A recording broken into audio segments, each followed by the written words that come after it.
Tu veux savoir pourquoi 99% des gens rêvent, mais seul 1% réussit? Ce n'est pas le talent, ce n'est pas la chance, ce n'est pas non plus l'intelligence. La vérité, c'est la discipline. Oui, cette force invisible, souvent silencieuse, mais implacable. Elle est la ligne qui sépare ceux qui abandonnent de ceux qui marquent l'histoire. Laisse-moi te poser une question. Combien de fois as-tu eu un rêve, un objectif, une envie brûlante, mais tu l'as abandonné après quelques jours? Peut-être que tu voulais lancer ton business, peut-être que tu voulais te mettre au sport, peut-être que tu voulais épargner, investir, créer ton indépendance financière. Tu étais motivé, mais la motivation s'est envolée.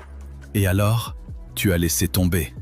Et c'est exactement ça la différence entre ceux qui réussissent et ceux qui stagnent.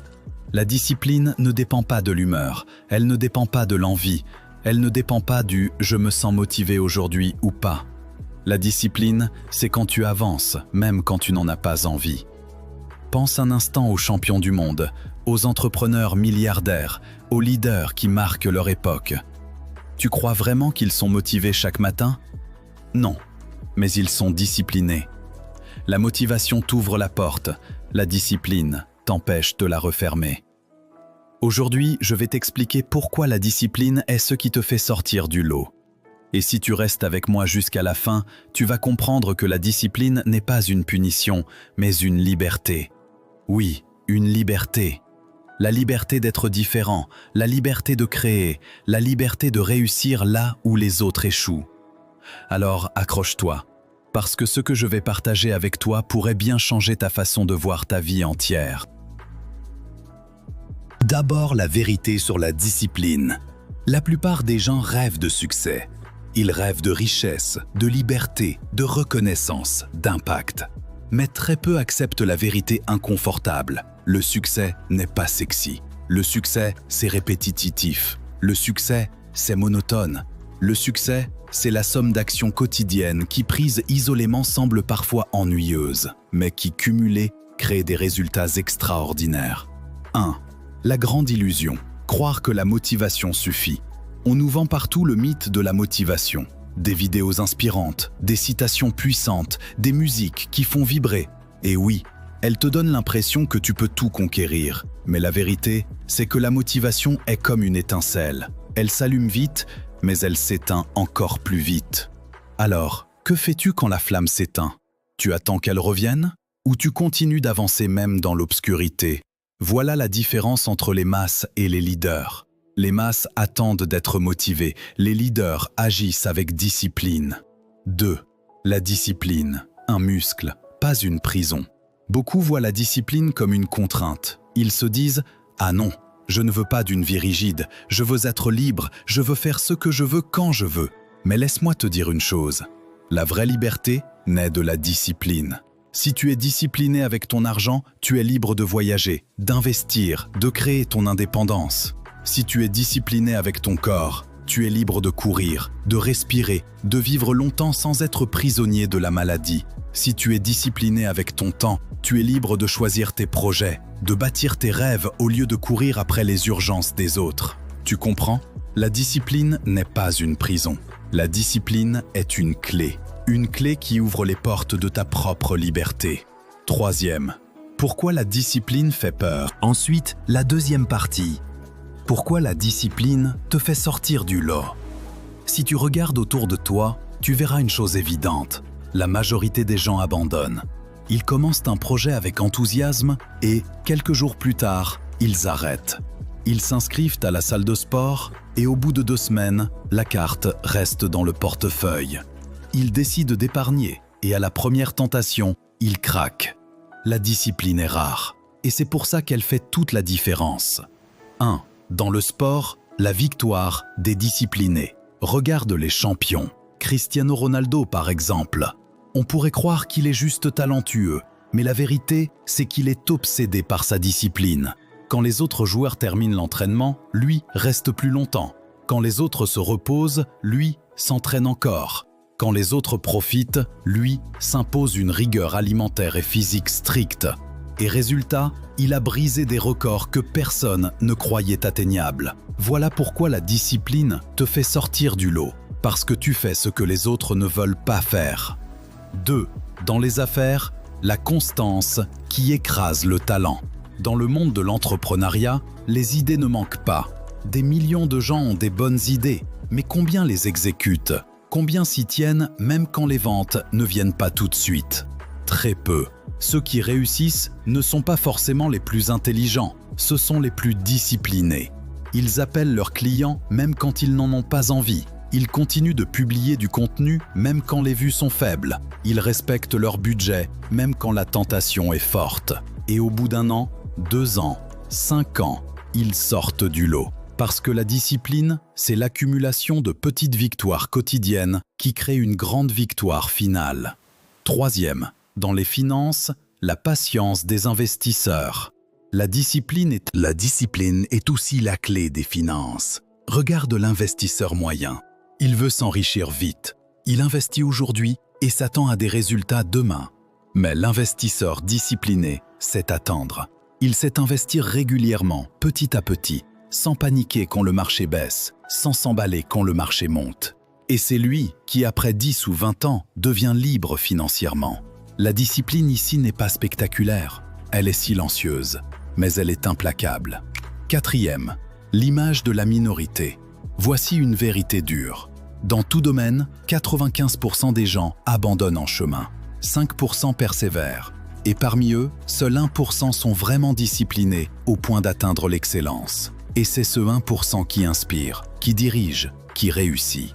Alors pose-toi la question, veux-tu être dans les 95% qui abandonnent ou dans le 1% qui sort du lot? 5. Pourquoi les disciplinés dominent? Les disciplinés ne sont pas les plus forts, ils ne sont pas forcément les plus intelligents, mais ils possèdent quelque chose d'invincible. La capacité à se battre longtemps après que les autres ont arrêté. Et le monde récompense toujours ceux qui tiennent plus longtemps que les autres.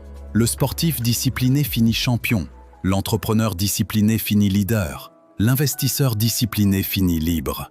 La discipline n'est pas une qualité, c'est une arme. Et celui qui la maîtrise devient inarrêtable. Partie 3. Comment cultiver une discipline inébranlable? La 3e partie. Comment cultiver une discipline inébranlable? La discipline n'est pas innée.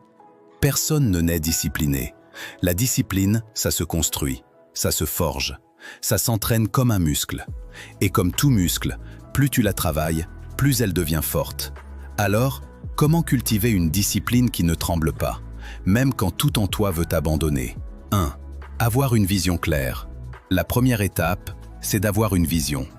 Tu ne peux pas être discipliné si tu ne sais pas pourquoi tu fais les choses. La discipline sans vision devient une torture. La discipline avec une vision devient une mission. Alors pose-toi cette question. Pourquoi est-ce que je fais ça? Pourquoi est-ce que je me lève le matin? Qu'est-ce que je veux vraiment accomplir dans ma vie? Écris-le. Visualise-le. Fais-en ton moteur. Parce que quand la fatigue viendra, et crois-moi, elle viendra, c'est ta vision qui te rappellera pourquoi tu dois continuer. 2. Remplacer la motivation par les habitudes. Arrête de dépendre de la motivation. La motivation est capricieuse.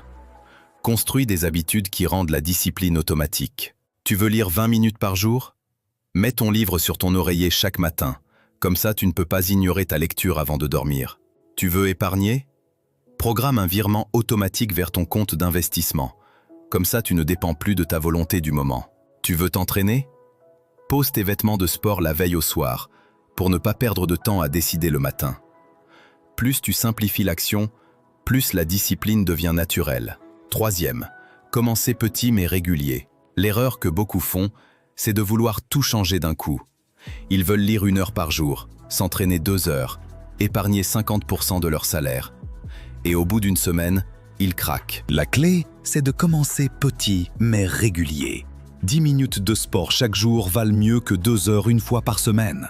Lire 5 pages par jour vaut mieux que lire un livre entier en un week-end, puis rien pendant un mois. Épargner 5% de ton revenu chaque mois vaut mieux que promettre 50% et abandonner.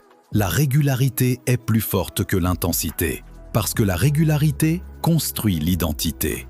4e, créer un environnement de discipline. Ton environnement façonne tes comportements. Si tu veux être discipliné, organise ton environnement pour qu'il serve tes objectifs. Tu veux mieux manger? N'achète pas ce qui te tente. On ne mange pas ce qui n'est pas dans la maison. Tu veux être productif? Éloigne ton téléphone pendant que tu travailles. Tu veux te concentrer sur tes finances? Fréquente des personnes qui parlent d'investissement, d'épargne, de business, pas seulement de sortie et de consommation. La discipline n'est pas seulement une force intérieure, c'est aussi une stratégie extérieure.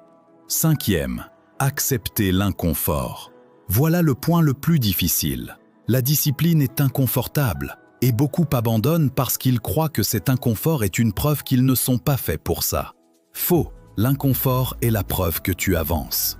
Le muscle qui brûle à la salle de sport, c'est la preuve qu'il se renforce. La difficulté à dire non à une dépense inutile, c'est la preuve que tu apprends la maîtrise. La fatigue d'écrire, d'apprendre, de persister, c'est la preuve que tu construis ton futur. Apprends à aimer l'inconfort, parce que derrière lui se cache la transformation. 6. Avoir un système de suivi. On ne peut pas améliorer ce qu'on ne mesure pas. Alors mets en place un système de suivi de ta discipline. Coche chaque jour où tu respectes ton habitude, note tes progrès, célèbre tes petits. En résumé, la vraie discipline ne vient pas quand tu dis « je vais essayer d'être discipliné ». La vraie discipline vient quand tu dis « je suis une personne disciplinée ». Parce que ce que tu crois être détermine ce que tu fais. Et ce que tu fais chaque jour détermine ce que tu deviens. Pour conclure, retiens bien ceci. La discipline est la ligne de séparation. C'est ce qui distingue ceux qui rêvent de ceux qui réalisent. C'est ce qui sépare la foule qui regarde du champion qui agit. C'est ce qui différencie le salarié qui subit de l'entrepreneur qui construit. La discipline n'est pas spectaculaire au début. Elle est silencieuse. Elle est invisible. Personne ne te félicitera quand tu liras tes 10 pages, quand tu feras tes 20 pompes, quand tu économiseras 50 €, quand tu diras non à une sortie inutile. Mais écoute-moi bien, un jour, ces petits actes silencieux feront un bruit énorme, parce que la discipline paye, toujours. Elle paye dans le sport, dans les affaires, dans les finances, dans la vie. Et quand viendra le moment de récolter, ceux qui t'ont critiqué te demanderont ton secret. Le choix est simple. Aujourd'hui, tu as 2 options. 1. Continuer comme la majorité. Vivre au rythme de tes envies, céder aux excuses, te laisser dominer par la facilité. Et dans 5 ans, tu seras exactement au même point, peut-être même pire. 2. Choisir la discipline. Décider que chaque jour tu feras ce qu'il faut, même si tu n'en as pas envie. Décider que tu es plus fort que tes excuses. Décider que ta vision mérite ton engagement. Et si tu choisis la discipline, dans 5 ans, ta vie sera méconnaissable. Et si ce discours t'a touché, partagez quelque chose en toi, alors prends 10 secondes maintenant pour t'abonner à cette chaîne. Active la cloche pour ne rien manquer et partage cette vidéo à quelqu'un que tu veux voir réussir. Parce que la réussite, c'est encore plus beau quand on la vit ensemble. Merci d'avoir écouté jusqu'au bout. Merci d'être là. Merci d'être l'avenir. Coach des profits pour un monde meilleur.